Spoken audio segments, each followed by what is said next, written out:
All right, Steven, What's my up, man, how you doing, man? I wanted to Doing pretty well, I man. wanted to give you thanks. I wanted to appreciate you, and I really do appreciate you doing this for me, for my big class project, and doing all of this on our vacation time here in Dallas, Texas. For sure.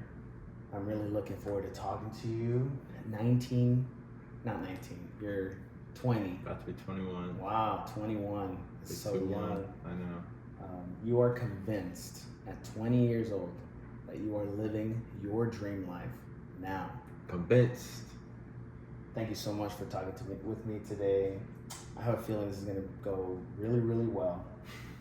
Early this year, I reached out to see if anyone wanted to chat, to see if they were convinced if they were living the dream life when I put it in our group chat. And you were the one that messaged me privately, right away. Hey, I would love to do it. And when I asked you the question just to reconfirm, you said, I couldn't imagine it any better. Wow, that is really awesome. And that's, I was surprised because I asked a couple other people that I believe that they were living the dream life. Mm-hmm. And they said no.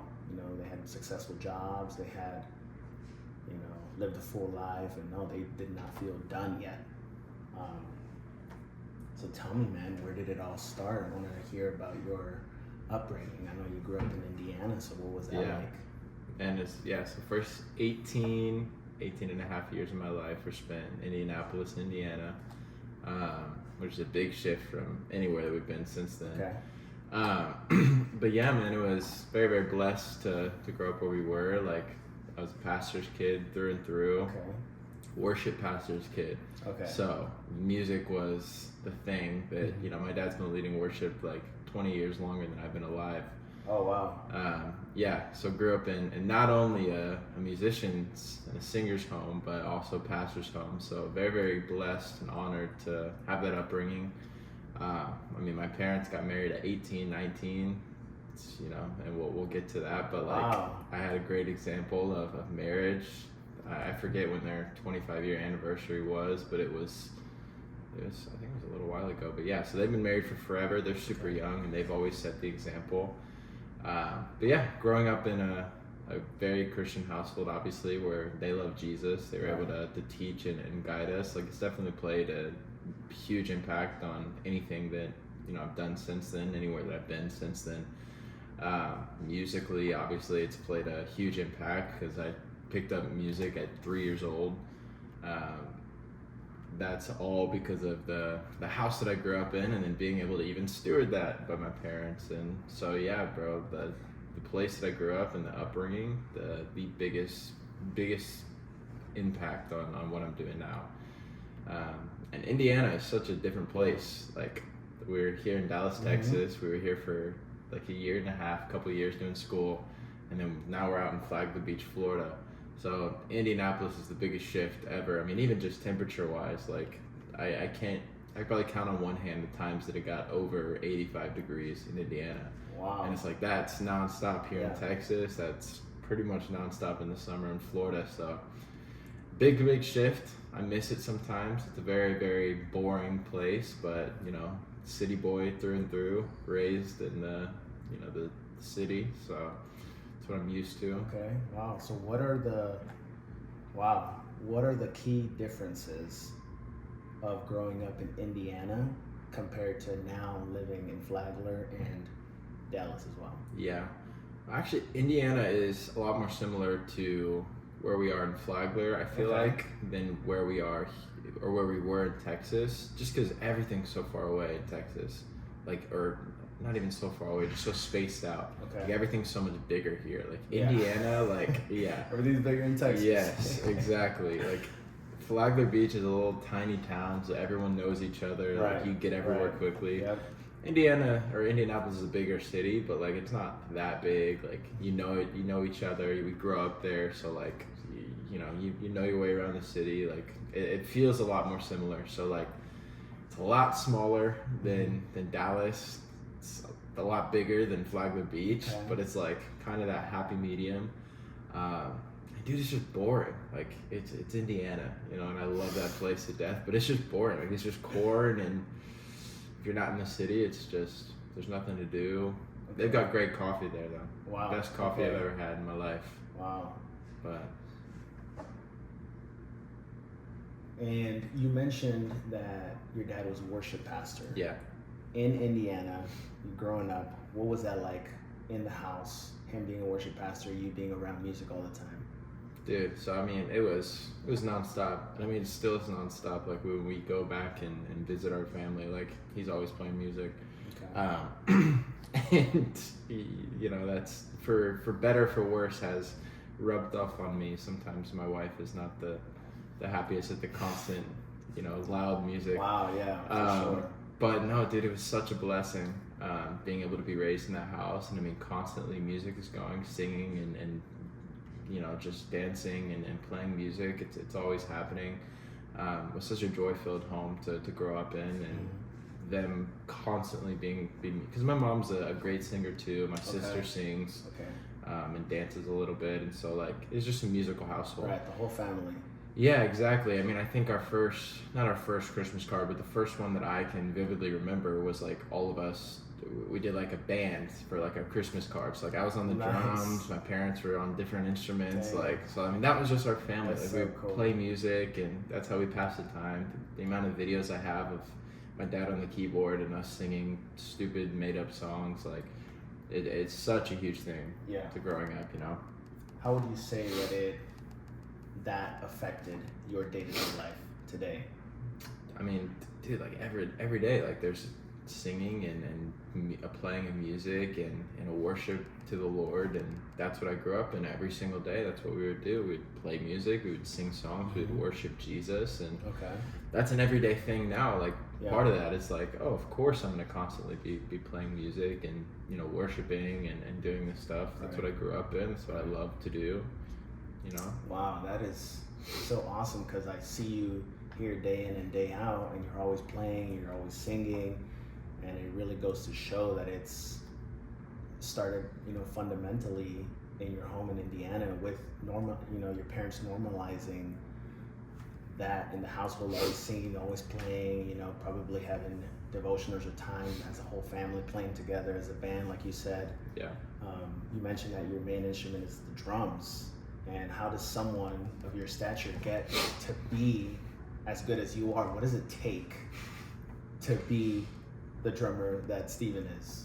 Dude, well, first, all the Lord, like He has given me this gift, and would not be, you know, where I am, would not be able to play it as well as I could without Him giving it to me.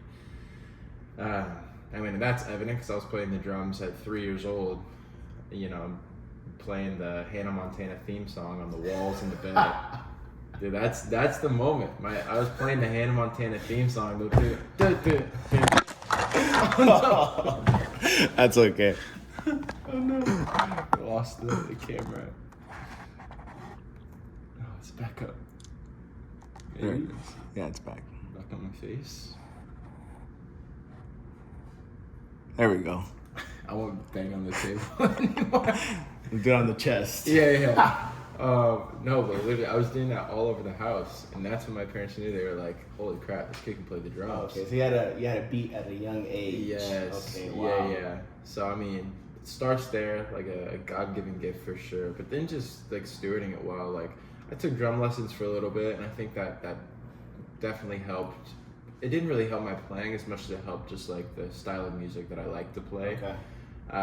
Because I mean, we would do it every couple of weeks for 30 minutes, and you know, the rest of the time, like I taught myself and learned myself and just played. And again, there's this rhythm that, you know, the Lord has placed inside me that's like this constant going thing, and I'm super like ADHD, OCD as well, so like it just kind of all fits perfectly, and it's like there's something's constantly got to be in rhythm. Mm-hmm. Like I'm always noticing that. But yeah, drums always stood out to me because it feels so good to be part of this rhythm and like lay down this groove and stuff like that. And so I was just like, oh dude, any chance I get to play the drums, like from a, you know, young age, and of course I was jumping or banging on the walls and stuff. But I mean, in class and school, I was always banging on the desk. I still do it. My wife still tells me to stop doing it all the time.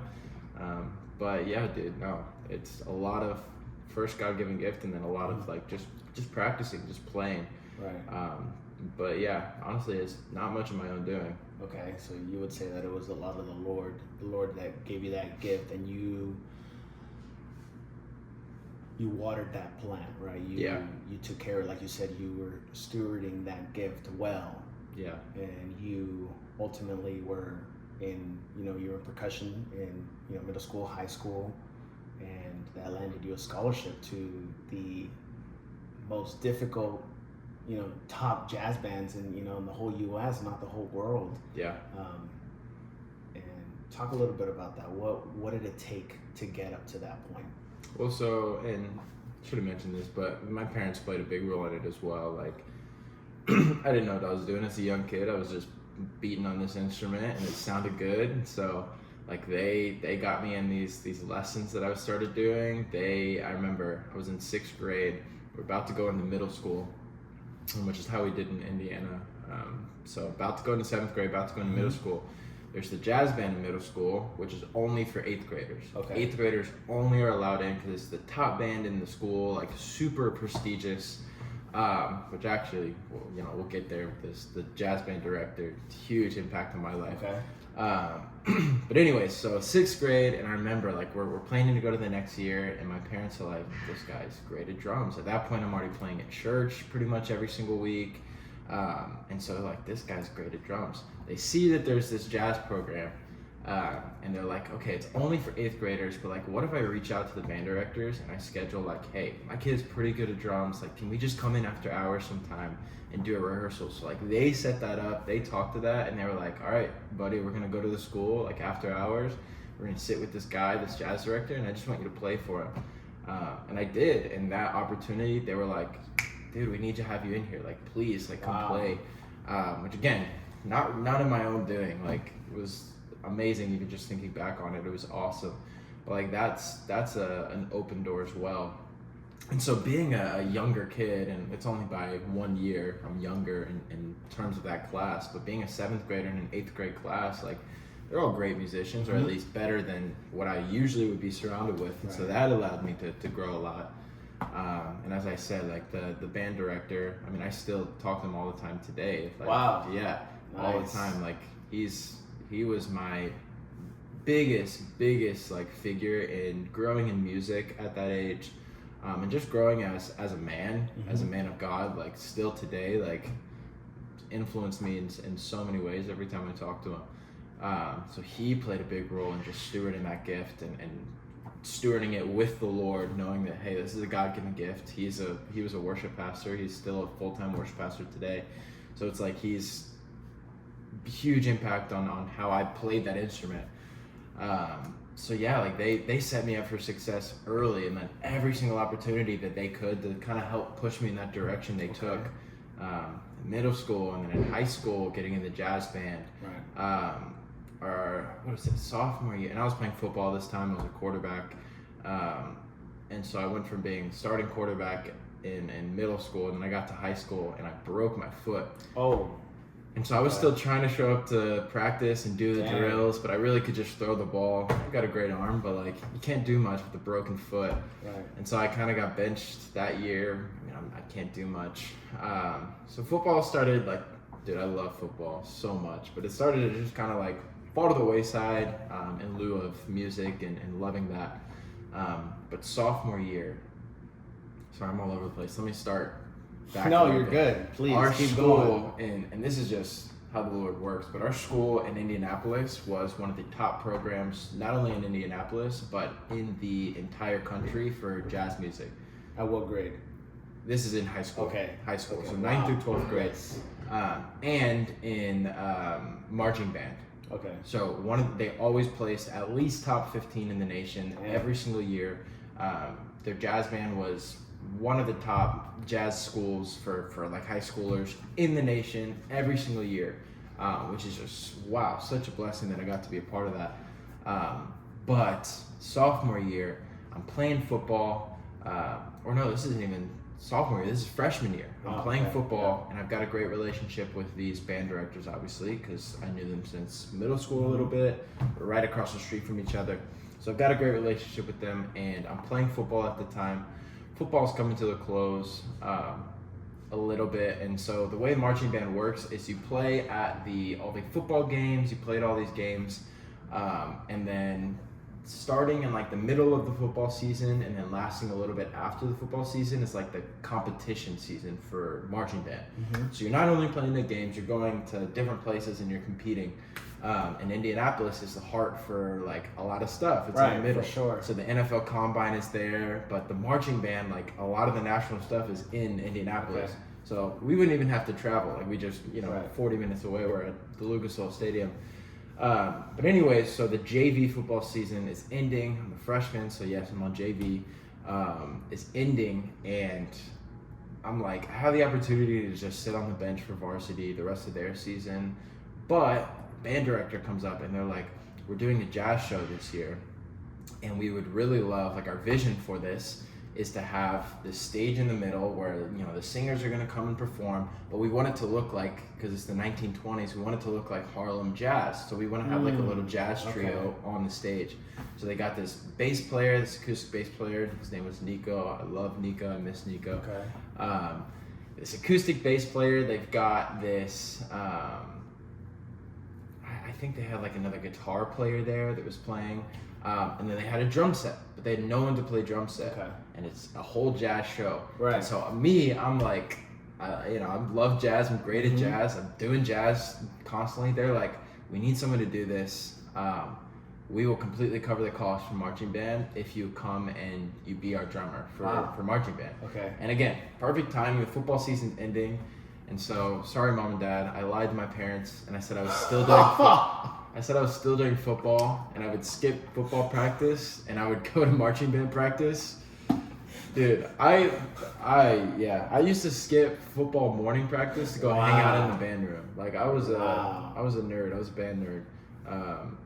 Still an athlete though. So kind of like for the greater good. Kind of thing. Exactly. Wow. But anyway, so this whole show is jazz, and so we go and compete at all these different shows, and we're playing, and we literally placed like, I think it was top 10, maybe 8th or 9th in the nation at Bands of America that year, like for our show, and it was amazing. It was awesome. And so even that was like, this is an instrumental experience to like push, like it's a pushing forward. It's like, wow, this was an amazing experience. Like I want to keep doing this, like jazz, like this is so much fun. Drumming is so much fun.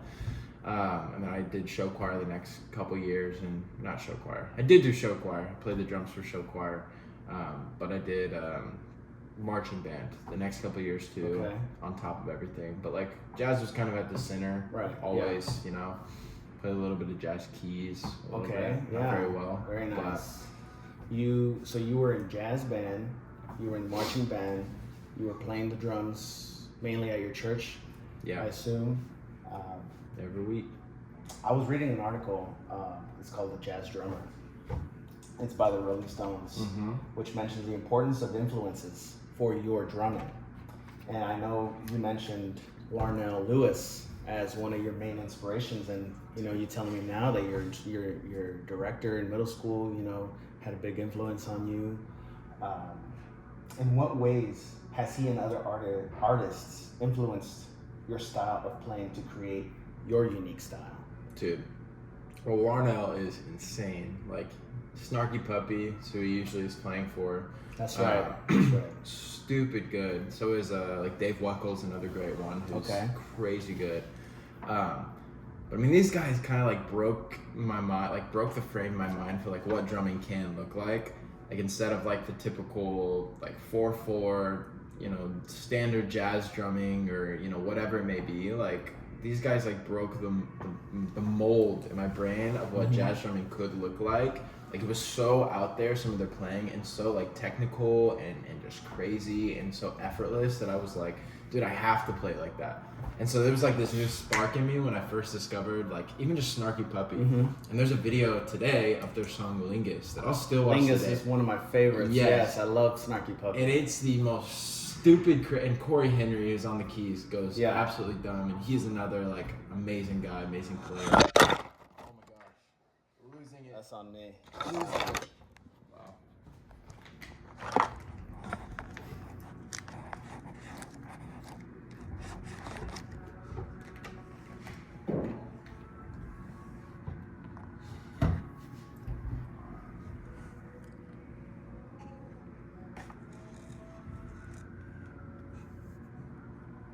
All right, last one. That was the last one.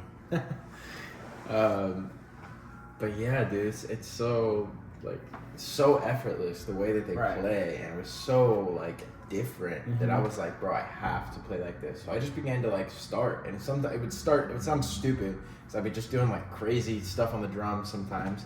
But, like as I began to play and began to figure out like I would break down these rudiments into like, you know, these videos, and I would be like, slow it down to like 0.5 speed, and like, Oh wow. I would be like, okay, how is he playing this? What is he hitting? I would be learning all these different drum rudiments, and then the more and more that I did it, the faster and smoother that it got, and Okay. so it just became to be like a little part of my drumming. But no, dude, like Warnow specifically, I took a class from him one time online. Oh, He wow. was just teaching, and I was like, oh, it's like $15 to join. I was like, heck yeah, Oh, nice. I'm gonna watch you teach me. Yeah. And it was great. He's a great guy, but like, he wasn't only super important in forming like how I drummed and the style that I like to drum, but also just like the way he approached like drumming and music in general. Like, he was called in for a Snarky Puppy like album recording like last minute. Like the other drummer like couldn't make it, and he hadn't been playing any of this music for the album. Like, didn't know any of the music for the album. And on his plane flight to the album recording, like he was getting off the plane, jumping straight into a car to the album recording. In the whole plane flight, he memorized his entire album of drumming music, like literally front to back the album. He memorized the drum part so that he could just show up there and Right. play it. Wow. And he did it, and he killed Yeah. it. And so even like stuff like that is like, oh wow, like the way this guy approaches this and breaks this stuff down, like, and again, like I'm really good at memorizing and like remembering, especially when it comes to like music or like scripture. Like, I'm super good at remembering those things. So like that's was really important to see and to watch, and to see someone else actually put it into practice as well, for sure. Wow, that is really amazing. How would you, it sounds like you dedicated a lot, you have to dedicate a lot of time to your jazz drumming, and clear up for the audience a little bit the difference of just being a regular drummer, say church or in a regular band, and being a jazz drummer. You would have to hold your sticks differently, you hit the toms differently, Yeah. And how did you balance dedicating all that time to being a jazz drummer, marching band, and managing your life in church? Yeah. Well, I was very, very good at again, like, I'm very good at remembering stuff, and I like, if I practice something and I get it like one or two times, like I get this thing, it's in my head and I can do it now. Okay. So like, it wasn't like I spent hours and hours and hours a day like practicing specifically for jazz band or specifically for marching band or specifically for church band. Like, just might be playing just music in general and listening to music and like a lot, and like even just playing throughout the school day at the different bands. Like, that was usually more than enough to kind of help me grow like a lot and become better and better and better. Listening to music was a big one. Again, like listening to Snarky Puppy and stuff like that, hearing these rudiments. I usually was pretty good at like taking those and putting them into practice, and so it wasn't like a huge balance between these three different things or three different places I'm playing. Okay. It was just me like growing as a musician Right. and learning just kind of how to play the drums better and how to fit in with different music better. Like, helped me grow to a greater level as a musician. Okay. And then especially when I started playing other instruments, that kind of helped me as well. Oh, of course. With Yeah, that, as for sure. as it does. But Wow, that is amazing. So how did that get you into looking into UNT from Indianapolis? Why UNT? dude, so the whole thing is a wild story, and there, like, the Lord has a hand to play, of course, as He does. But ministry has a hand to play too, because again, I grew up in church. I'm a pastor's kid, and I knew I was called into ministry from like 13 years old. But I'm playing jazz drums, and I've got to start prepping for college. This is like my junior year, maybe it's just senior year that I'm actually auditioning. But I'm looking at different colleges, and this was a junior year. My percussion director, who is again like super renowned guy, like knows everyone across the nation that there is to know for music and drums, which super blessed to have him. He starts mentioning like UNT, and I'm like, brother, I'm not going to Texas. Like, it's 1,000 miles away. Like, no, bro. But he was like, dude, like, even if you just take a road trip and go audition, like, he was like, it's the #1 jazz school in the nation for drums. Like, the #1 jazz drumming school in the nation. Maybe it was world, which I don't even know how you measure that. But I was like, that sounds awesome. Why not? Yeah. And I got there and found out that it was. But dude, so I'm like, he starts mentioning this, and I'm like, bro, I don't really want to go to Texas, but I'm looking at other options, and I'm like, this looks like a really cool school. My wife, who was my girlfriend at the time, like, she was going for biology, and they've got like a super nice like laboratories and very, very high like biology section and stuff. So we're like, this kind of works out and stuff. And this was senior year. Like, that year I had told my the marching band director, I was like, hey bro, like, I would love to do marching band, but like, I feel called into ministry, and it would interfere with me going to this camp like this leadership camp and this ministry camp. It would interfere with this. So like, I feel like the Lord's telling me that I got to do this. So I'm like, I got to lay that down and go do this. So ministry began playing an even bigger aspect in that. And I'm still playing at church every single week. But like, I'm not even playing the drums as much at church. Like, usually at that point I was playing piano every single week, or even like singing and leading worship. Just because that was the need that needed to be filled. And so that starts coming up as a bigger impact. And so as I'm thinking about UNT and I'm thinking about auditioning, I just began to feel like at peace about like Texas and moving there, and specifically this school in this area.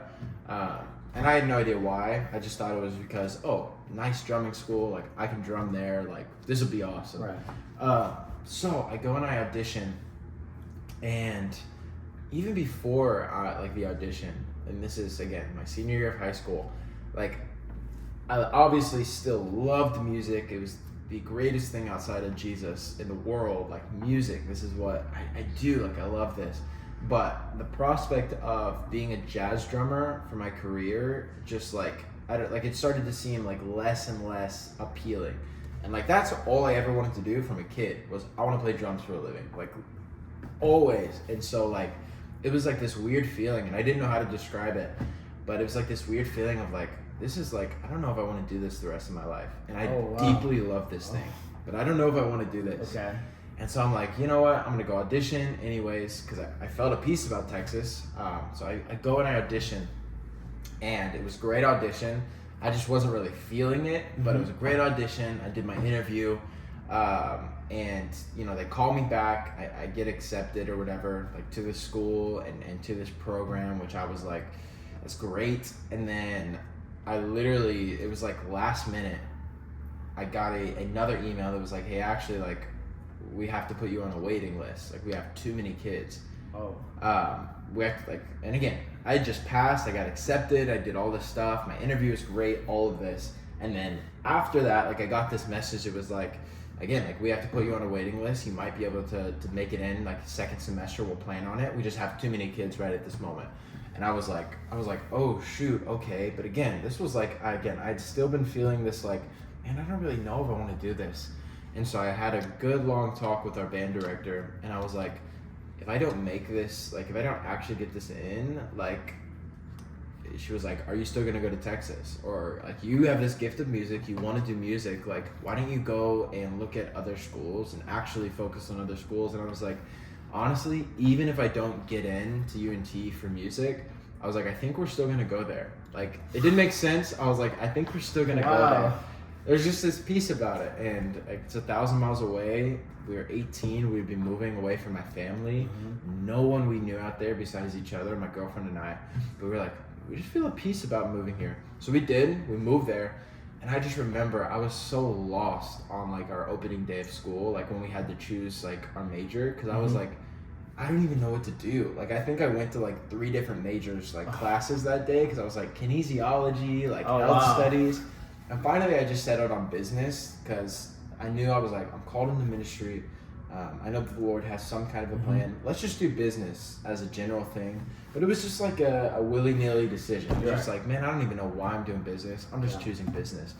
I've always been great in math, but other than that, I'm like, this is stupid. Okay. And so that's kind of how it led there, like to UNT. But it was just kind of this huge transition, and just I feel like it was just the Lord like giving me to Texas. And I sat with him about it.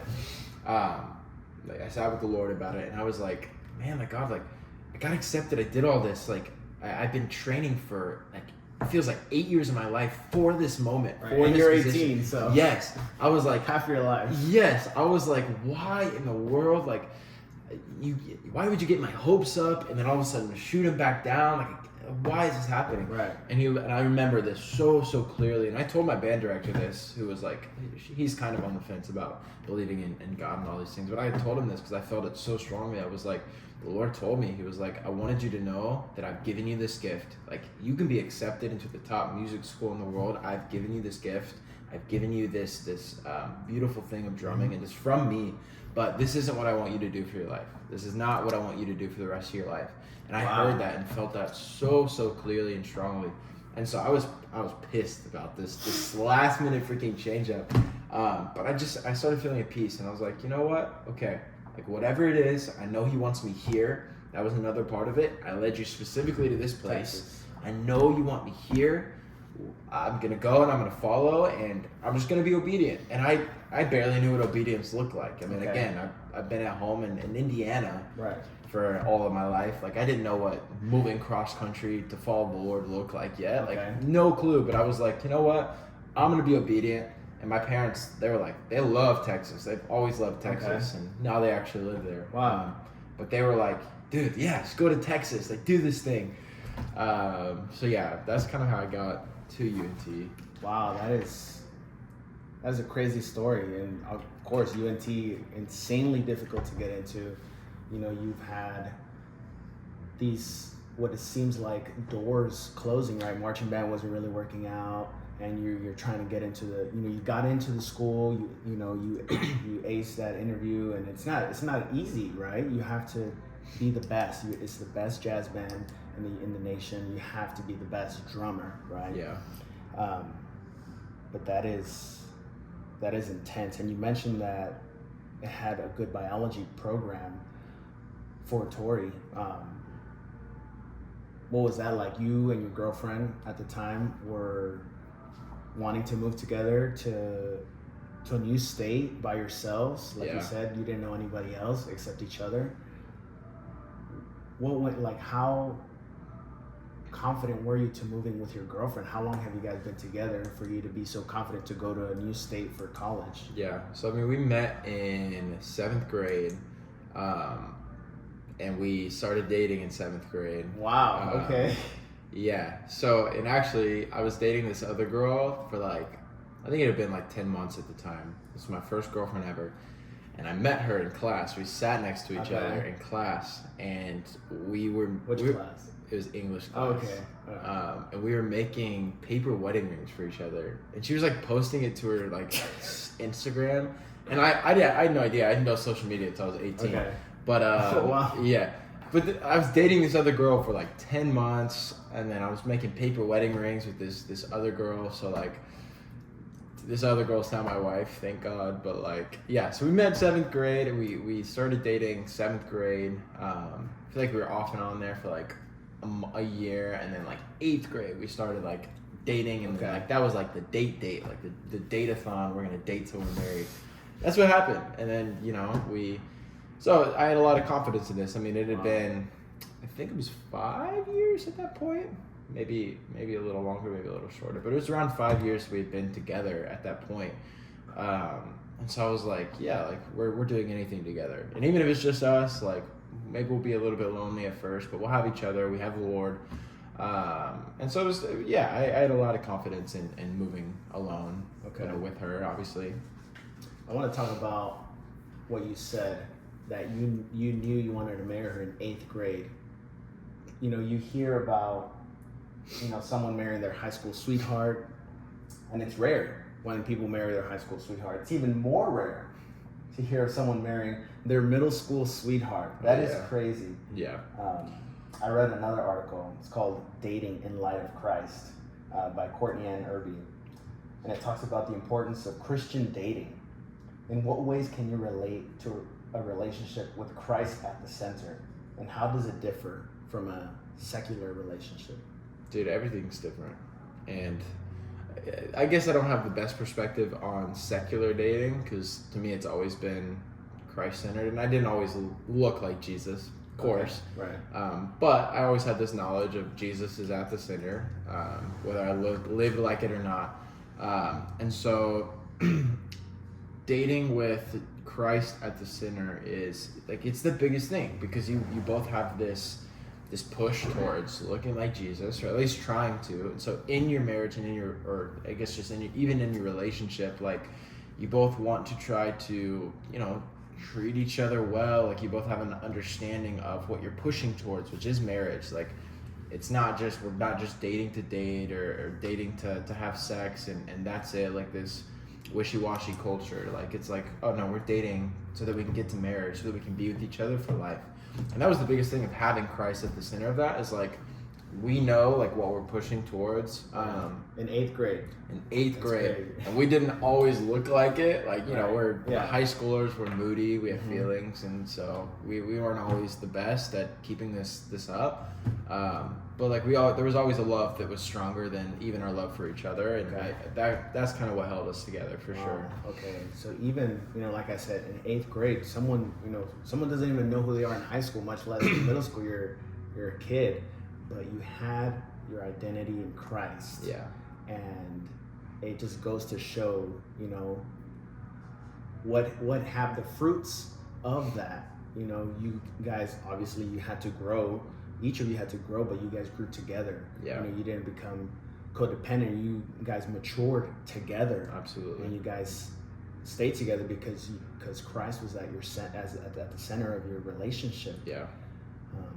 And obviously, you know, you had great role models. Your parents, you know, getting married at such a young age, and you guys. How did that lead up to you guys getting married? Well, first I want to say too, like, it was the greatest gift because I brought her to church. Like, she'd been to church a couple times in her life, didn't know the Lord.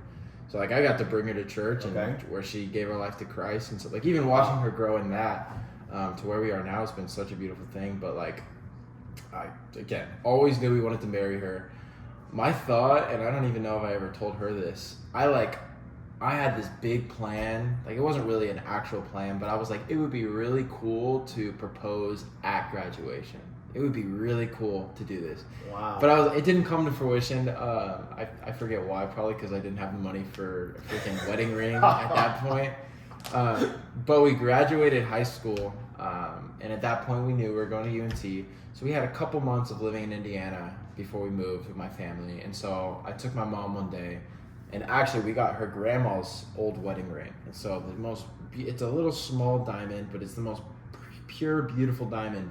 So we took that and we got it made into this ring with this beautiful gold band, nice and simple. Again, like, we're fresh out of high school. I'm not making big money yet. Right. But it was beautiful. It's pure. It's what she likes, the simple stuff. So I took my mom that summer and we bought a ring, and it was the craziest feeling. I was like, I just bought my ring for my girlfriend. Like, I have the power at any point to propose. Like, I could go tomorrow and get on one knee. So it was crazy. So I had that, and I bought that. And so we moved to Texas, and I didn't bring the ring with me because at that point we had planned to wait 4 years to get married, like, after school. So I was like, I'm gonna wait a little bit till maybe Christmas, and then I'll propose at like Christmas. So we're back home, I have the ring. So again, I left the ring in Indiana. Well, her mom visits in like October, and she brings the ring with her. Tori has no clue. She still thinks it's in Indiana. She like sneaks it into my car so that I have it.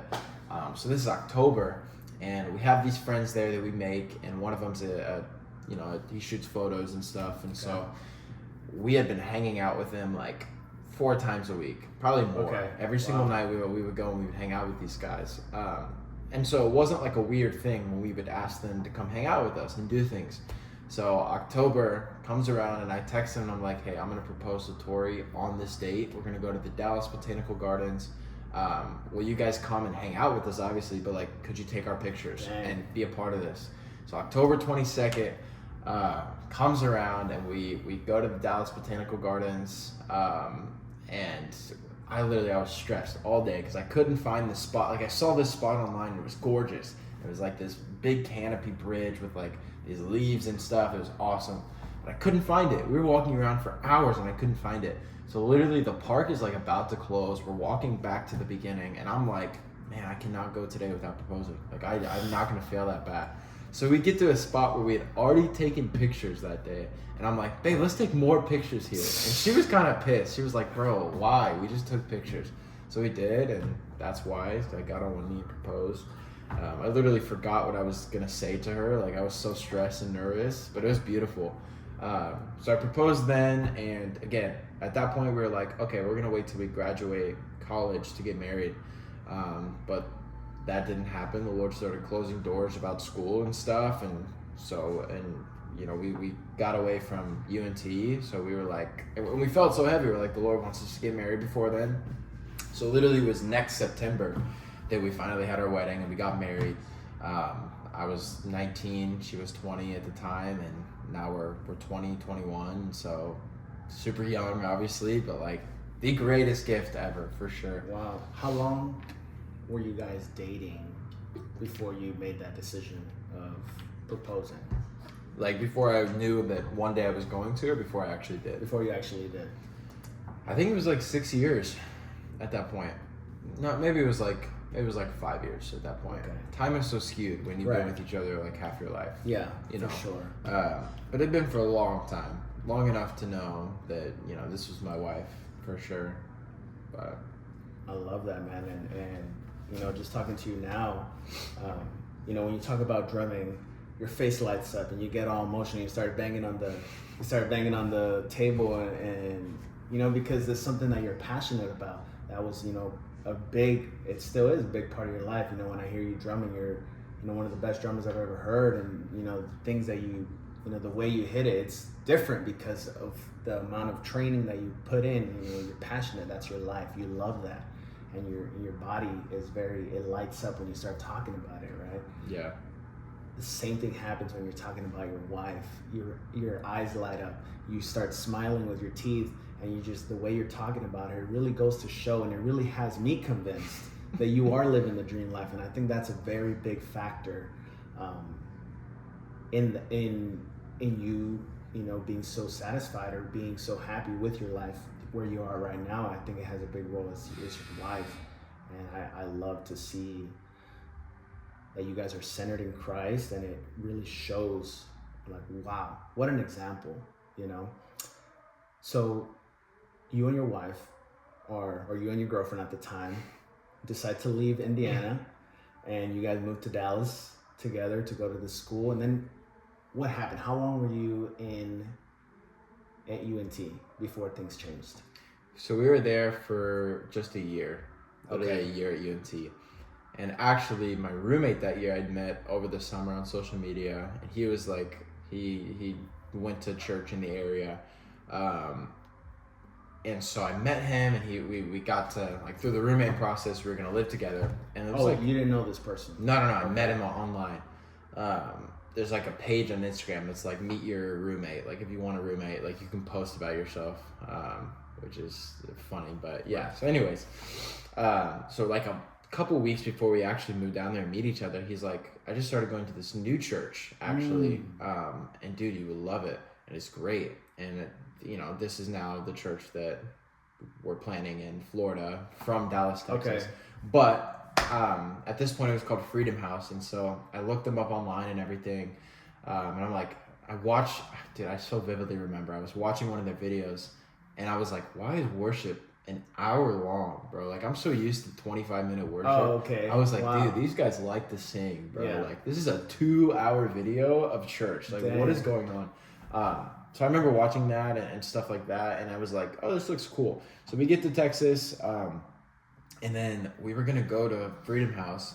Literally first or second week we were there, and all of a sudden my roommate, like, a bunch of stuff happened with him. Like, we kind of fell out. He got kicked out of school and everything, and so like we were like, dude, like, we are not going to this church. I literally unfollowed the church on Instagram. What? I was Oh, like, we are wow. not going here. Like, if this is the image of this church, like, Oh, okay. bro, like, no, absolutely not. So we didn't for a while. Okay. We literally did not. And then we're doing school, and again, I'm doing business, she's doing biology. We're both kind of like, I mean, it's school, bro. Like, you're pushing towards a career. You know what you're pushing towards. So we're both doing this thing, and the weirdest things started happening. It was just strange. Like, we had a worship night on our campus, at our campus ministry, which wasn't a huge campus ministry whatsoever. Like, it was a smaller campus ministry. We had a worship night there. We did like Thursday nights, and we had a worship night, and I forget how it happened, but some of the people from Freedom House, including a few of the pastors, came to that worship night. Like, they were there that night. And so we had the worship night. It was beautiful. And then one of the pastors got up.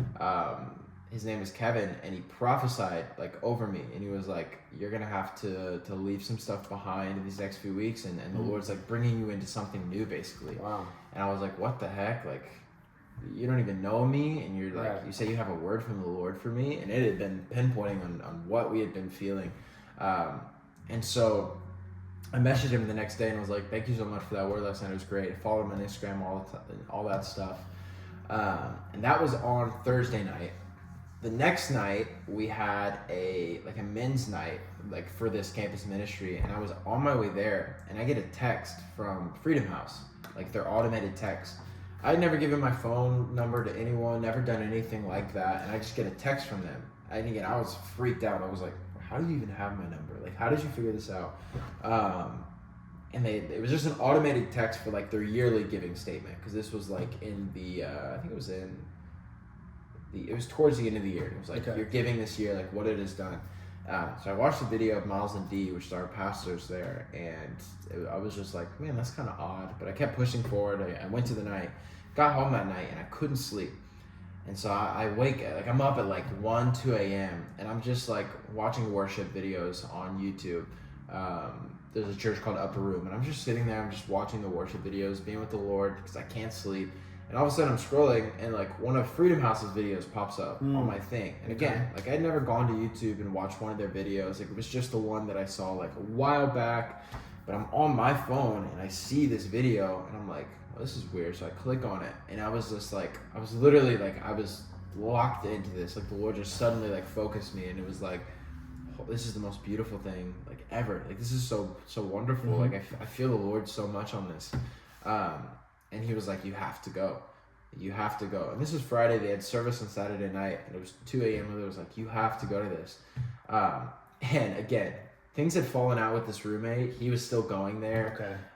Some weird things happened between like him and my wife. And so at this point, like, we were like, we want nothing to do with that guy. We want nothing to do with this church. Okay. But the Lord said, so I woke up and I told Tori like that next morning, and I was like, I know you don't feel comfortable with this. We have to go. And she was like, no, like, we're not. And I was like, this is the Lord. Like, we have to go.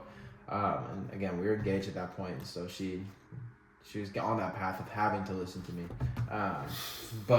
So we went that night.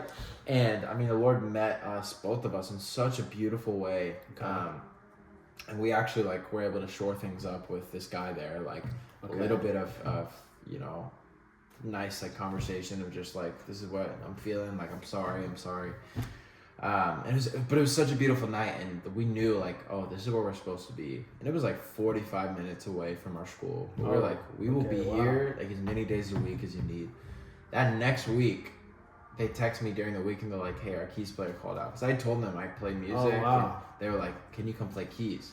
And I was like, yes, please. And so like from that week on, every time we were in town, like in Texas, because we would go back for breaks for stuff, like we would be the first people at the church before they set up, like before anyone else. We'd be the first ones there because we were so hungry. We're like, we need to be here. Hungry for what? Just to be with the Lord. Oh, We'd okay. never met him in a way like that. Like we were like, what? Like you can do church like this? Like what in the world? Okay. So we literally were there every week before anyone else. We were setting up everything we could, doing anything we could, playing on the team, all of this stuff. Tori was doing kids. And so that was during that year of school still. And they announced their school of ministry at the New Year's or at their last service of the year. They announced their school of ministry, and it would be the first year that they've ever done it. And we were there at the service, and we were like, wow, that looks cool. Like, so we were like, we need to go to the info night when they do the info night. So we went to the info night. They told us everything about it. They told us like the schedule and stuff, and we were like, we would have to drop out of school. Like, and my parents are pastors, but like they both have their master's degrees. Okay. My mom's getting a PhD right now. Okay, Like they're wow. very school Right. people, and so I was like, and so Tori's parents didn't go to school, but like they're still very, very. You need to go to school. Yes. So we were like, this is not gonna work. Like they're gonna be pissed if we ever tell them. Like I know we're adults, but like they're paying Right. for our school. Yeah. Like we have all these scholarships we're gonna throw away. Like, are you kidding me? And so the Lord just started closing doors. Like it started slow where we're like we weren't able to re-register for classes for the Okay. next year. So like we would kind of have to do like just one class for that semester, or take Oh. random classes that wouldn't help us. And then the living situation for the next year, like we just wouldn't have anywhere to live. So we'd have to get 2 separate apartments off campus to live, like all Yeah. school housing, because the school was getting so full. Mhm. They shut it off for anyone but freshmen. So like we couldn't even live there. We'd have nowhere to live. Like that started happening. And so we were like, and we were praying into this school thing. My parents were like, absolutely not, you're not dropping out. And I was like, Lord, like I'm an adult, like I gotta make an adult decision. But I was spending time with the Lord, and we just started fasting about it, and just there was so much peace that just came over us, and we were like, this is crazy. And we'd already started feeling earlier that year, we were like, we should get married this year. I think the Lord wants us Oh, to get wow. married this year. Okay. And again, like I said, we were planning on waiting like 3 more years. And so we're like, honestly, the timing of this might be perfect with like getting married, starting school. So we fasted. We felt amazing about it. It didn't make any sense. We were throwing away a guaranteed career to be in like a ministry school with no guaranteed career just to follow the Lord. Like this was not the easy decision by any means. We were like, Right. you know what? Like we feel so strongly that the Lord is calling us to this. Like we got to do it. So we did. We dropped out of school, and we signed up for Forerunners, and we were like, we're gonna get married. And Both of you. Yeah, and we were gonna get married in September of that year. And at this point, we just finished school, so it was like I think May. We're like, we gotta plan a wedding. We're gonna get married in September. And my parents were pissed. Obviously, like they were pissed. 18-year-old kid leaves and Yeah. comes back wanting to get married. I think right then and yes, there. they're probably still trying to get over it. Oh all wow! this It's feeling. been wow. Yeah, but so we were like, we're gonna do this ministry school, and then other opportunities started popping up that summer. So my dad was a pastor at our church in Indianapolis, Okay. and he was like, I will hire you both full time to stay here and work full time at this church you've been at for 5 years. Just come back. Just You can live in our house for free. You won't have to buy any food because my dad's he loves to cook, so Right. I'll cook everything for Okay. you. You can just get jobs, working at the church, make a ton of money, save up for a couple of years, and then you can do this. and then get married. Yeah. Or no. Or- like, because we had already told him we're getting married. Work. Period. Okay. Yeah. So he's like, but then you can do this. They did not want us to do this ministry school because The ministry school. It didn't make much sense. Like in the natural world, like you're throwing away a career and guaranteed like money and all this stuff. You're throwing it away to just do a program that. What is- non-accredited. Yeah. Like what is it going to lead to? Is kind of where they were at. Okay. More logical. Yeah, they were like, sense. this is the first year they're doing this school. Like, why in the world? Like, they were pissed. And so then another opportunity, I know I almost knocked it over. My aunt and my uncle, they're super close with Stephen and Holly Furtick out of Elevation.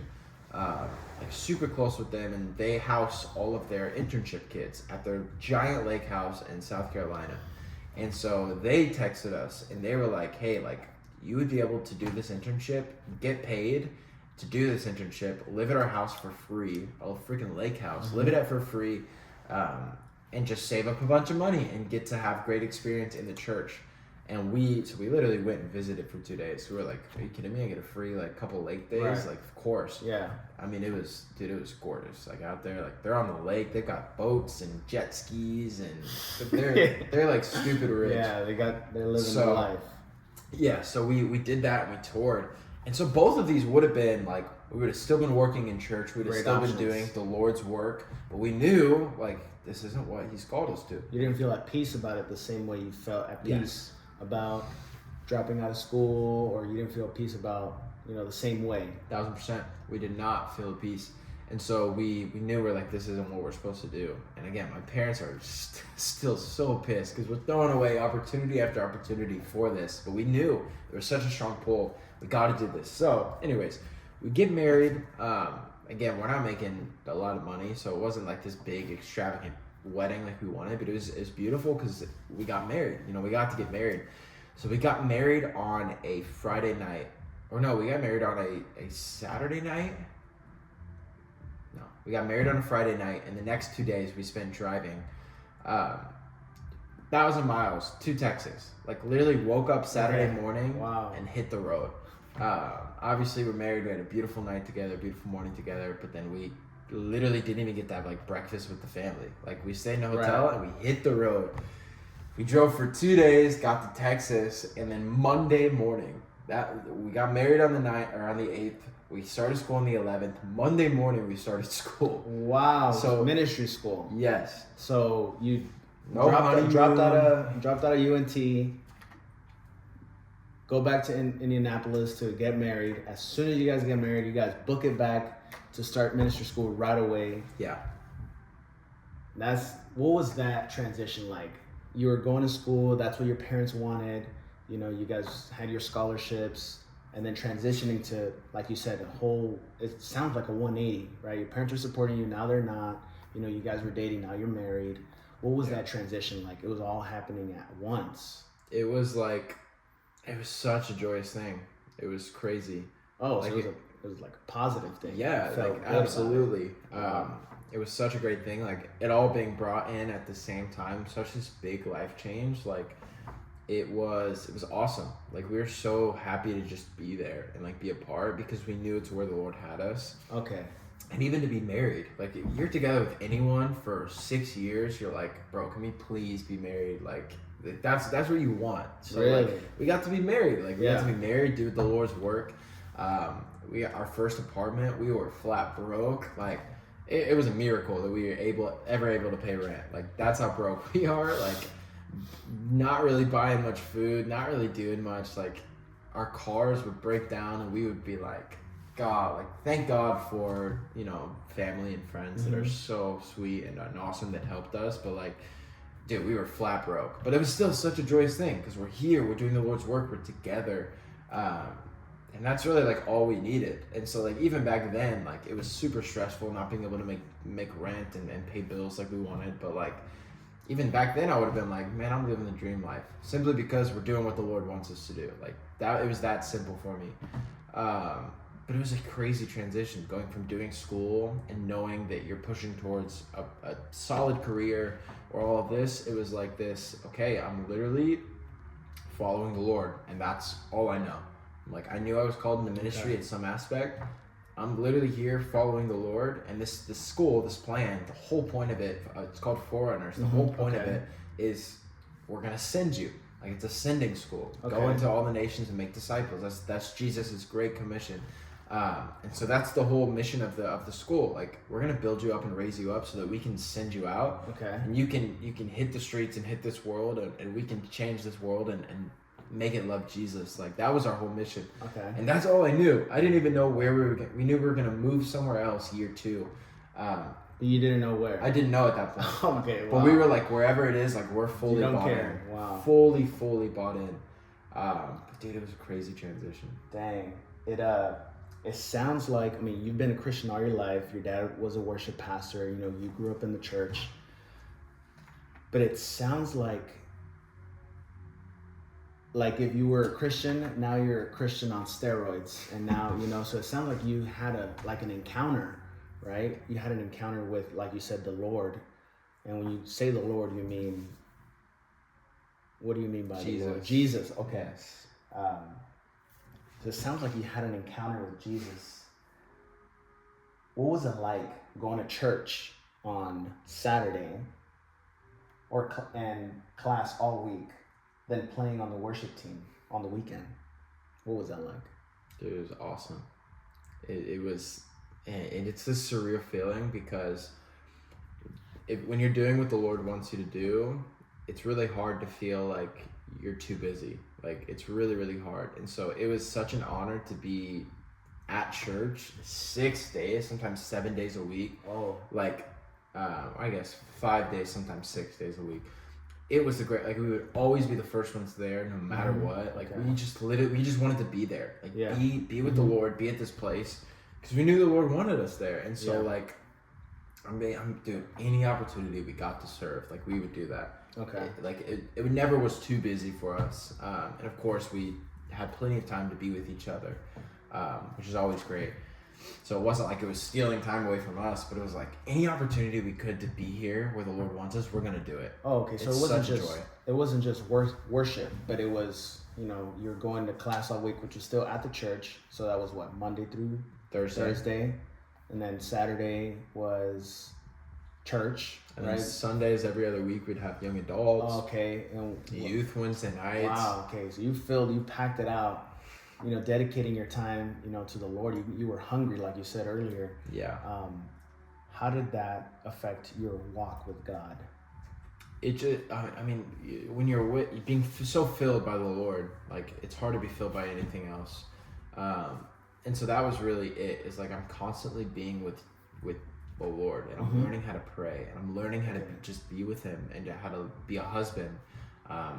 Because the Bible says that He is our husband, like Jesus is the bridegroom, and we as the church are His bride. And so even like learning from that example of like how to love my wife, like how does Jesus love us, like this pure love. And so like I'm being a better husband, like I'm being a better leader, like in every aspect of my life, like the Lord is completely transforming.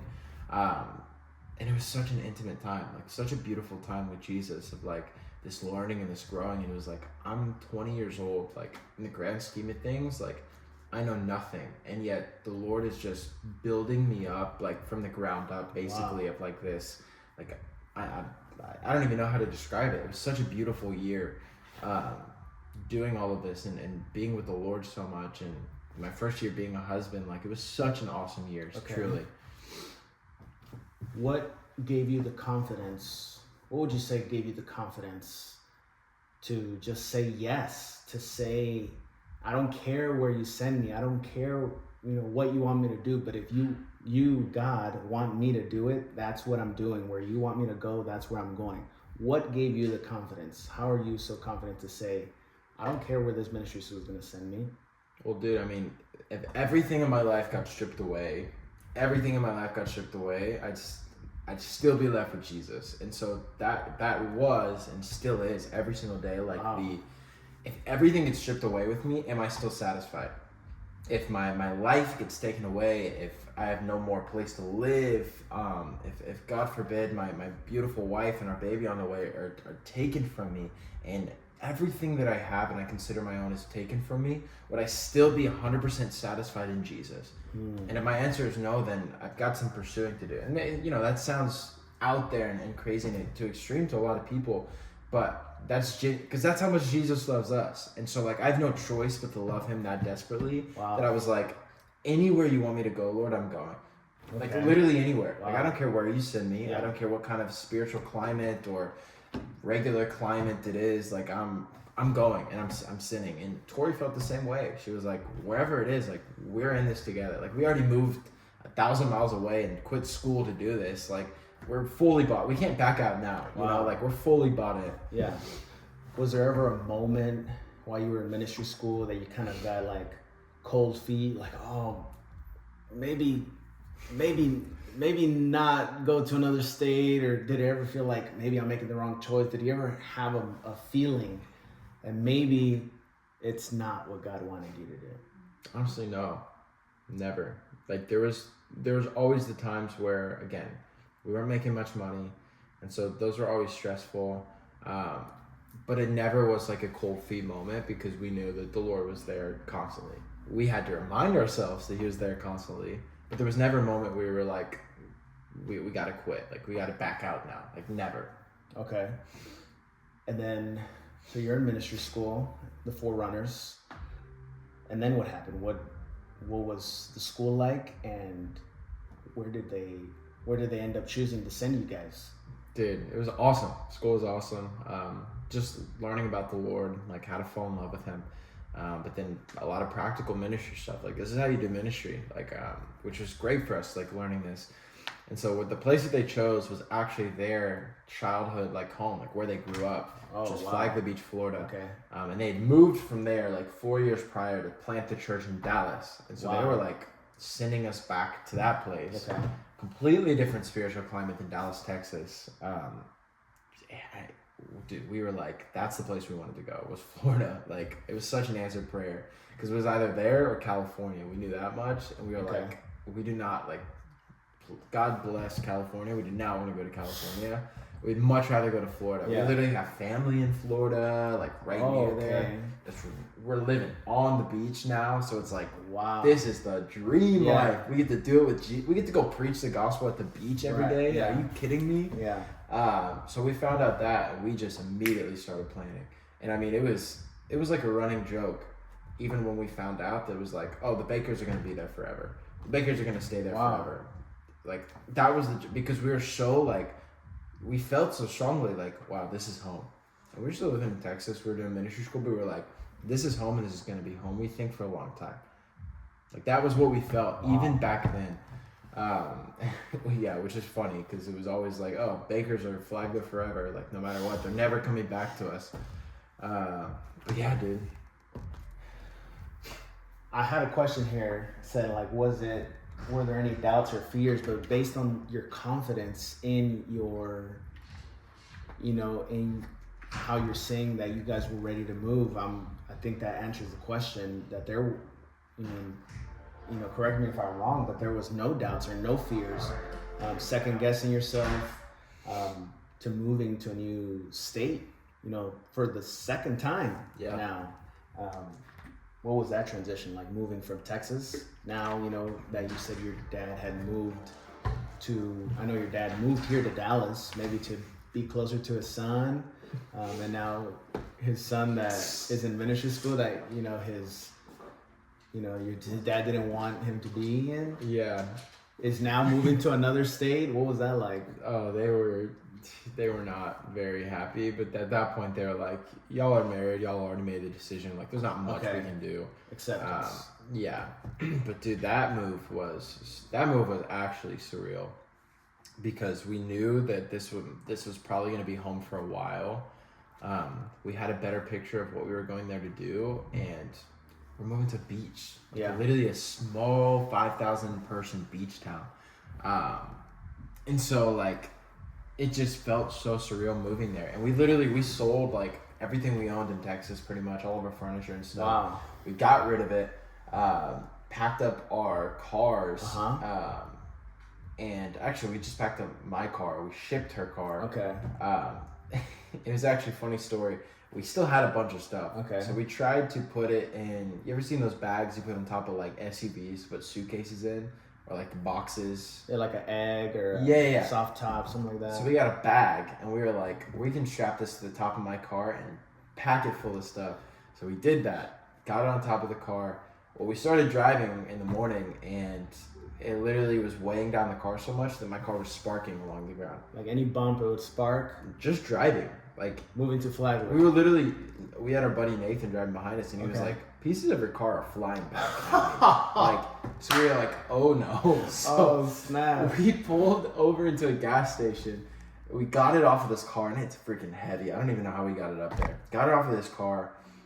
Praise God, Nathan was going to take this big old TV in his car and didn't take it last second. It wouldn't fit. His own TV. Yeah, so he had a bunch of extra space. Yeah. So we literally packed as much as we could into that thing. Okay. We threw away a couple things. We throw away a toaster, which we regret a lot now. But we threw away a couple things that weren't really that important. Toaster. Yeah. Wow, so you guys, okay, so you parked on the side of the road at some random gas station, maybe an hour away from Dallas. You still have 18 hours to go, 16 hours to go to get to Flagler. Yeah. You did 1 hour trip, you realize all this stuff is not gonna make it. So you stop on the side of the road and you just start dumping stuff. Yeah, literally start. And again, part of my car is like falling off on the front. It wasn't the bumper, thank God, but it was like the little rubber like underneath cover that prevents like water from coming up. That started like falling off. Yeah. And so I literally, there was this truck full of construction workers there, and this big old truck, and I went up to them and I was like, and they didn't speak any English, but I literally it was like barely enough that they could understand, but I was like, do you guys have any like wire cutters or anything that I can start cutting the rest of this off so it's not dragging? And they had some, and so they gave it to me. So I'm literally, again, this is like 6 a.m. We're at a random gas station. I'm on my back, and it's like a gravel parking lot. Working on my car, cutting parts off of my car and stuff, and they actually let me keep it. I still have it in my drawer today. Wow, so, yeah, I think I've seen it before. It's such a blessing. Like, they literally drove off and they're like, you can keep it, man. I was like, thanks, guys. You probably needed it more than that. Yes, exactly. They saw me stressing. But we finally get back on the road. But dude, that road, even after that, like, there was such like a burden that was like lifted, and like a physical burden, like our car was actually driving regularly now. Yeah. But even like we weren't worried about it falling off our car. We weren't worried about this. So that road trip was the most joyous road trip of our life. It was so much fun. We got to be with each other. We knew where we were going. We had already toured the place we were living. It was like paradise. Like, it was awesome. Yeah. So it was an awesome road trip. It didn't feel slow at all. Like, we were just like this, like burning. We're like, oh, I can't wait to be there. Yeah. This is home for us. I can't wait. So we got there. We got all new furniture. Literally first day we're there, you helped me. We picked up a couch. Oh yeah, massive freaking couch for less than $300. Yes. This lady was like gave it away. Yes. We took a Home Depot truck and just picked it up, and so like until we got our bed, we were sleeping on the freaking couch, which is more comfortable than our first bed actually. Sleeping on the couch, we got all of our furniture in, started building this beautiful little apartment, and just. We got to be like in this dream town, like this beautiful thing. Right. I got there and immediately got the job that I wanted, that I've been wanting for a while. So it was like a beautiful, like perfect thing. Dude, it was such a beautiful transition for sure. Dude, that is so cool. And you were mentioning, a little while ago how Jesus is your satisfaction. If you lose everything in your life, all your possessions, your relationship, your wife and kid, will you still be 100% satisfied with Jesus? And it sounds like, I feel like you have checked out like materialistic things in your life at this point. You said you guys were like dead broke, not knowing if you were gonna pay rent, but you guys were happy. You guys were just married. Like, that part is like way behind. You are not attached to materialistic things at all. And that really, really convinces me, like, wow, this guy is genuinely happy, and it seems like the more people chase, money and power, and materialistic things, maybe the less happy they seem, because they don't feel that satisfaction the way you are talking about your satisfaction with the Lord. You just have God, you just have Jesus, and everything else is secondary for you. Yeah. Wow. So not being attached to material things plays a big role in your satisfaction to life. Yeah. What other habits do you maintain to ensure you keep on living your dream life? Well, number one is put the Lord first in everything. Okay. Before anything else. Because one day in heaven is just going to be me and him. Before I had anything, it was me and him. He formed me. He created me in his image. He's leading me. He's guiding me. He is my keeper, my helper, my friend, my everything. A beautiful Lord. And so, like, before anything else, like, he has to come first. And so even in like my days, like in the mornings, he has to come first. And that's not a spiritual discipline everyone's going to carry, but like I can't go my day without starting with him. Even if it's just as simple as a little prayer, like, Jesus, thank you for today. Like, I'm gonna spend time with you right now before I start anything. Getting in the Word every single day, reading my Bible, starting with this. This is our foundation. Yeah. And just soaking it all up, like this big book of books that is God's Word. Like, Right.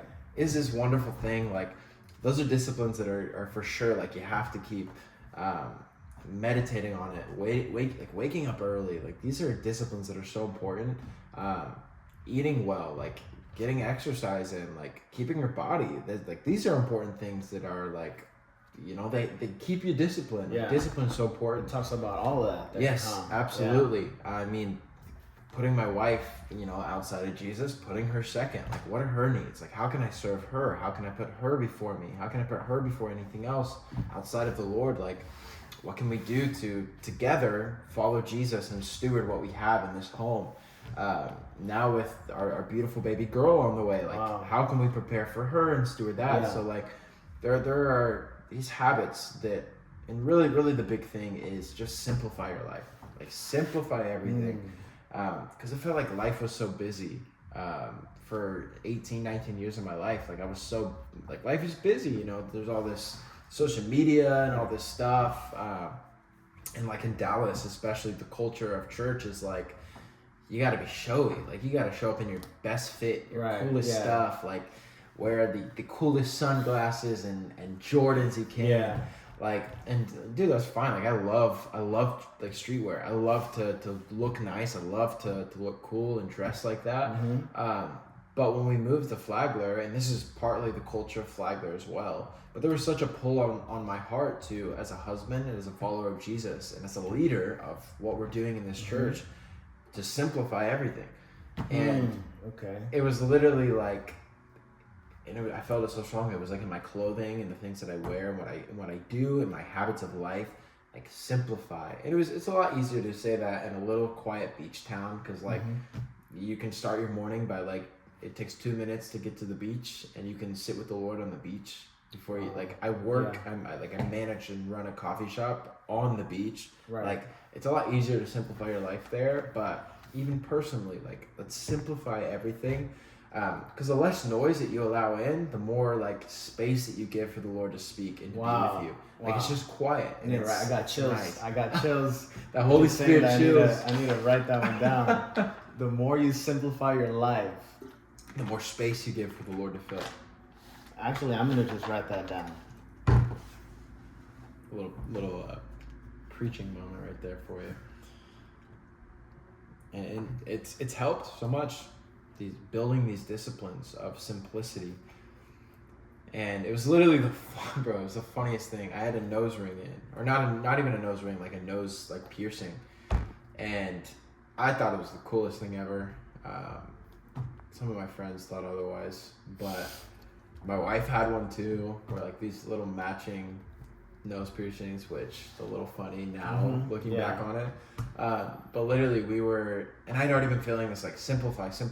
We were sleeping on the couch, and I wake up one morning, and I'm adjusting my nose piercing, and I wake up and I try to adjust it, and I'm like half asleep, but I don't feel it. And so I start waking up, and I'm like, what the heck? It's gone.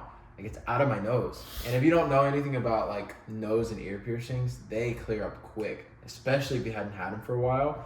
Like, it can clear up completely in an hour. It can be closed, and you have to go What? re-pierce it again. Yeah. So I wake up, it's sitting right there on the couch, and it's like a corkscrew. Like, it takes a little bit of work to get it out. Somehow got out of my nose overnight, was sitting there on the thing, and it had already completely closed up. And then so I brought it to the bathroom because I was looking at it and I was trying to get it back in, and then it literally fell down the drain. So I'm like, and I literally in that moment, I'm like, this is hilarious, God, because this is you. Like, I don't even want you to care. Like, I don't want you to care about anything what you look like, even if that doesn't mess with you spiritually. Yeah. If that's not getting in the way. Like, simplify everything. How can you simplify everything? Again, I told you, like, in the clothes I wear, like, I started wearing pretty much the same clothes every single day. Yeah. I'm like, I have nothing to show off for besides, you know, my wife and Jesus, and I don't need clothes to do that. I don't need a piercing to do that. So dude, it's like in everything, like these spiritual disciplines of simplicity, like they have to be at the forefront. Wow, I really commend you, man. You are so young and, you know, what it seems like locked in. You know, so many people are, you know, that are young, they're still figuring out who they are, Yeah. you know, who they're going to be, what their rest of their life is going to look like, with their majors and their college. And, you know, they're so worried about their social status. And it's just it's like the polar opposite. What it seems like, you know, with you, and, you know, you're so satisfied with your life. Yeah. So you're now in Flagler, living there permanently, and you are the worship leader at this work that you're doing over there. What does that look like on your day to day, being, you know, a musician, you know, leading people in worship when you guys are having, you know, your meetings, or, you know, what have you over there? Yeah. So I mean, it's been awesome. Like, just the Lord's given me a heart for worship and a gift for it, obviously. And so it's been a great thing to just steward and lead in the city. And then not even that, but like him pulling out the leading and the teaching within me, and like bringing me into being more of a teacher than anything else has been a crazy thing, because I've never been like a big talker. I've never at all been someone who like loves standing in front of people. But like the Lord, like, and this was since before we got here, but like since being here and with us being here permanently, is like I'm making you into like a teacher. Like, you're gonna carry this heart of worship. Wow. And it's important for leading a church. You need this heart of worship. I truly believe that. But like, now that you have this heart of worship and you know how to steward it, he's literally he's making me teach, and he's giving me the opportunities and allowing me to lead in a completely different capacity. Because I always thought I was just going to be a worship leader. Yeah. And so like I kind of fit in great in Dallas doing worship leading and all this stuff. And when we first got here, doing worship leading and all this stuff. But like the more and more that like things are changing here in Flagler, and the more that we're like being brought into this thing, like he's changing my heart, like even for that, and changing, like not even changing, but like giving me new giftings for like teaching, and like teaching me how to teach, I guess, and shepherd and steward a house instead of just worship, like these different things. But it's been a great honor and joy, like specifically in worship leading, because I've been doing it for so long. And the more that I do it, and the more that I spend time with the Lord, the greater that he blesses this gift, that he rests in this gift. And so it's been an awesome thing. Like, worship will always be the best thing I can do, for sure. For sure, man. I love that, man, the way you put it into words. The heart of worship, and you know, you do have a heart for worship, you know, and I see, you know, you're a big musician and you're always playing, and now, you know, it seems like you're playing the piano more than anything, because you can't really lead behind a drum kit. And I, you know, seeing you develop that instrument, you know, has really played out a lot more beautifully. I remember last year we were playing together, and every now and then there'd just be a random key, just, you know, you'd be playing a nice little melody, and then all of a sudden it'd be like, boom. Oh my gosh. But now, you know, when we're playing together in Flagler, it's completely different, and it's, you know, it's beautiful seeing that gift, you know, you stewarding that the same way you were stewarding the drums. You know, you've developed into a really great, not just musician, but a leader of worship, and you're able to change, you know, God uses you to move an entire room of people. Being a musician and being you know, a man of worship, how does that affect, or what is your day-to-day, you know, life like implementing music now in Flagler Beach?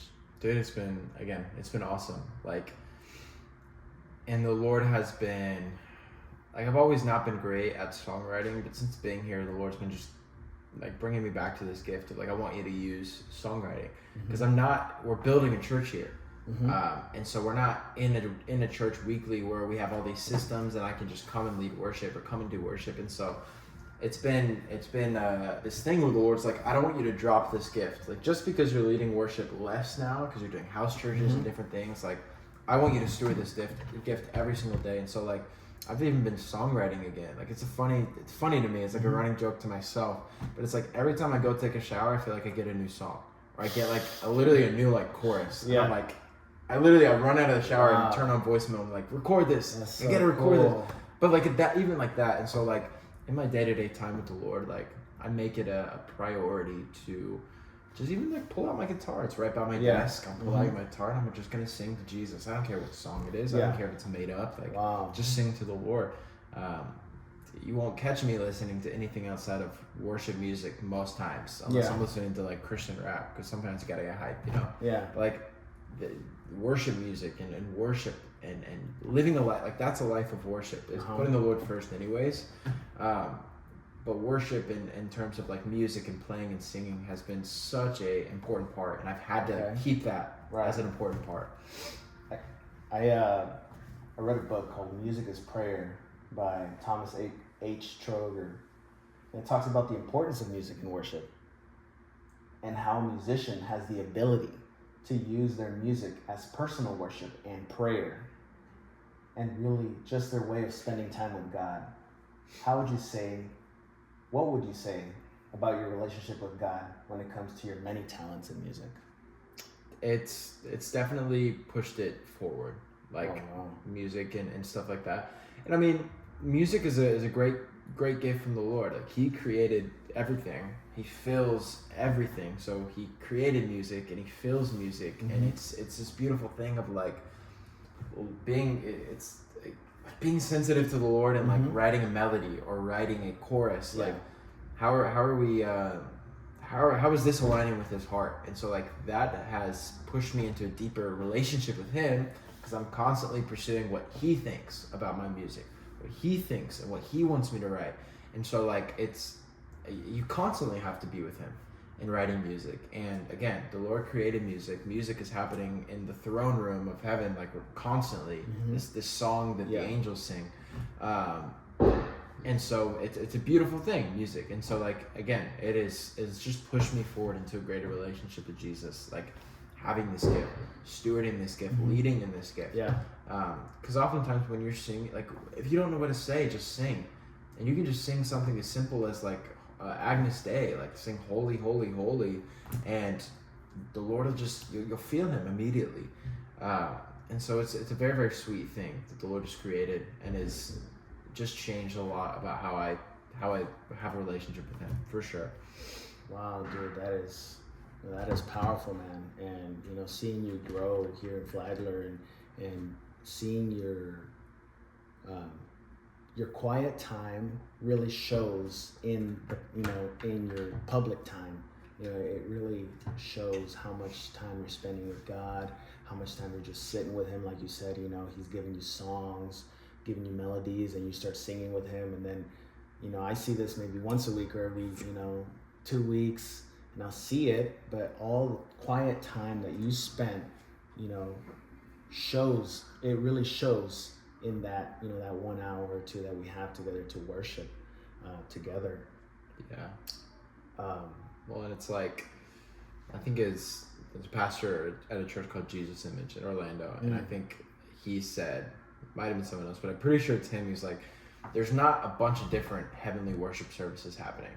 Like every Sunday when you have church, it's not like there are thousands of heavenly worship services. What worship truly is in that setting is us like being lifted to the point where we're joining in with heaven's song. Yeah. Heaven singing holy to the Lord. And so even taking that and into my personal time of worship of like how much greater this is. This isn't just me sitting here by myself singing a song. Yeah. This is me like being so focused with Jesus and having such a pure heart of submission and worship that I'm joining in with the angels are crying to Him for all of eternity. Like I get to join in to this great heavenly song that never ends. Yeah. Like that has been like, wow, like that's a beautiful thing to get to join in. Yeah. And so like that's even more why I'm like, okay, I have to steward this gift. I have to steward this worship, even if I'm teaching more than I am leading worship. Yeah. Even if I'm stepping into a season where I'm leading in a different capacity than just worship. Yeah. Like I have to still steward this gift. I can't let it go because it's such a big thing. Yeah. And it's so important, especially now that you're teaching, right? There's people quote unquote, under you, learning from you. You're preparing messages weekly to give to these people that are, hungry, just like you Yeah. were, you're hungry for the word of God, and you're here to just, deliver a message. And that is very, very powerful, man. How does it, you mentioned you're a manager at a barista, at a coffee, at a coffee shop. What is it like talking to people in that same setting where you're trying to talk to people or teach people or, pour into people about God and about Jesus and about the Lord? How does that go with being a manager at a coffee shop? Dude, man, it's awesome. And I've been in coffee for a while now, maybe 4 years. So is my wife. She was in coffee for forever. And I'm better than she is now, which she will never admit. But it's like, that's why I wanted to do that when I got here in Flagler, is because it's such a great opportunity to have conversation. Yeah. You're coming into a coffee shop, getting coffee 9 times out of 10 at a local coffee shop. Yeah. You're coming in wanting to have some sort of conversation. Okay.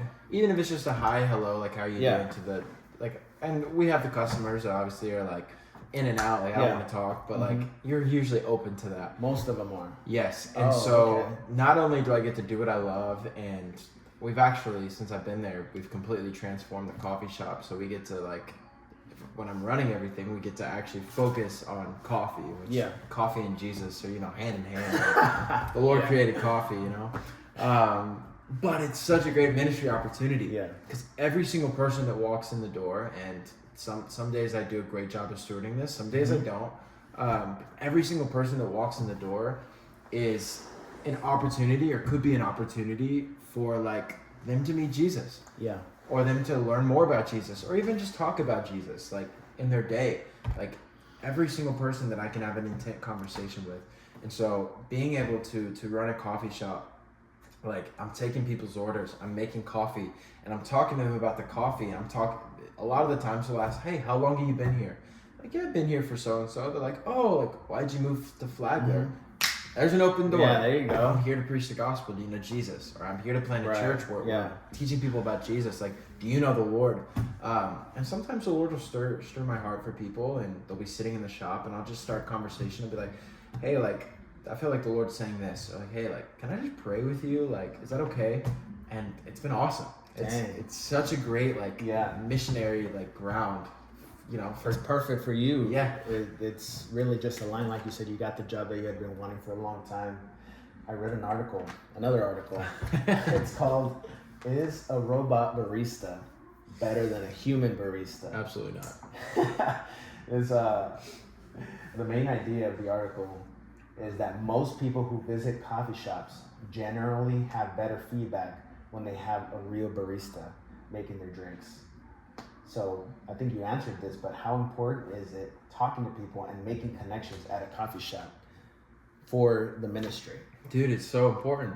And, like, you'll get regular customers that'll come in, and you'll get to, like, kind of be a part of their life in that way. Like, you get to walk through things with them. You get to see their life change with them. You get to make, even if it's just they come in one time, or they're there on vacation, they come in for a week and that's it. You get to make it a connection, like, even in just their day. Like, wow, I started my day with this beautiful conversation with the guy that runs this coffee shop. Like, and that can be something that it even just brightens their day, or reminds them of the Lord, or teaches them or talks to them about Jesus. Like, it's so important to make connections. Which again is why the robot barista, they don't even make better coffee, but it's like there's not that connection there. Like, that's half the reason I go to coffee shops, is just to make a connection. Get some good coffee, but, like, make a connection, so. Wow. So really, what really matters to you is just preaching the gospel, talking to people about Jesus, praying for people. That's really what you care about. That's really all that matters. What does your ideal day look like? And what does your ideal week look like? Well, my ideal days, I mean, they can all be different, but, like, if I'm in the work week, wake up, I'll be with the Lord. I'll spend some time with Tori. I get to go to work, get to talk to a bunch of customers, make coffee all day, do all of the boring manager stuff, like make orders and all the so I get to do that again, have conversations with people throughout the day, and then spend time with my wife at night, do some studying of the Bible, and if I'm prepping a sermon that week, prep some of that. If we have prayer night or ministry stuff, like get ready for that. But it's been really, really cool, like throughout the work week. And then typical week look like is like, we have a work week. We'll have different ministry nights. We'll have a house church or an evangelism night on a Friday or Saturday. And then Sunday, I'm like, we have a team night at night for like an hour. But I'm like, the rest of the day, I'm doing absolutely nothing. Like, this is my Sabbath, my set apart holy day. Yeah. Like, I'm going to be with the Lord, and I'm going to rest, and I'm going to reset. Spend a ton of time with Tori, with my wife, and that's kind of what it looks like throughout the week. Wow. Did you ever imagine that your life would be, at 20 years old? Did you ever imagine that it would be Flagler Beach, living your days out at the beach, Dude, having no, house church? definitely You mentioned not. house church. What does that entail? Church and house. It's just we meet in a house, usually in like the living room, and usually here we'll have around 40 people come out to each one. Sometimes more, sometimes less. Yeah. But we just meet and we worship and we pray and we teach the word. And we commune with each other. We have fellowship. We eat. We drink with each other. Like, we hang out. It's a beautiful time of like. It's more intimate than your typical church setting because you're in a living room. Yeah. And so people come in with this different expectation than they would coming into a big church. And sometimes that's a great place to meet people that don't really know Jesus. Yeah. Because they'll come to a house and they'll come to a living room a lot easier than they'll go to a church sometimes. Okay. So it's a great opportunity to kind of cast a wide net and be like, come hang out with us. Yeah. We're going to talk about some stuff even. Yeah. Like, whatever you got to do to get people in the room to teach them about Jesus. And it's awesome. It's awesome. Wow. What's something that you could tell yourself if you could give your younger self some advice? I tell him to be more focused on Jesus. Okay. Earlier. Wow. To read his Bible more, dude. Nice. Yeah, definitely. Is there anything that you would want to read for us that you want to read to close out? I mean, just for anyone who's listening or whatever, like, Jesus is the way, the truth, and the life. John 3:16 is, God sent his only son so that we could have eternal life by believing in him. Like, Jesus is the answer. He's so deeply in love with us. It's 1 John 4:10. Like, this is true love, not that we love God, but that he loved us and he came and he died for us. Yeah. Like, that's such a beautiful thing. And this relationship with the Lord, like, it's completely like changed my life. But it's changed like so many others. And Jesus does love us so much. And longs for relationship with us so much, again, that he would come and he would die for us. So like, he's reaching out, he's calling out. There's such a big call from him for relationship with. He's so great, he's so awesome. Relationship with him is so fun. There's so much joy, so much peace. And you'll quickly find out that everything that you worry about means absolutely nothing when you meet Jesus, because he conquered death, hell, and the grave. Like, there's nothing else we could possibly worry about. So yeah, probably that. Wow, man, I love that. Stephen Baker, 20 years old, living for Jesus.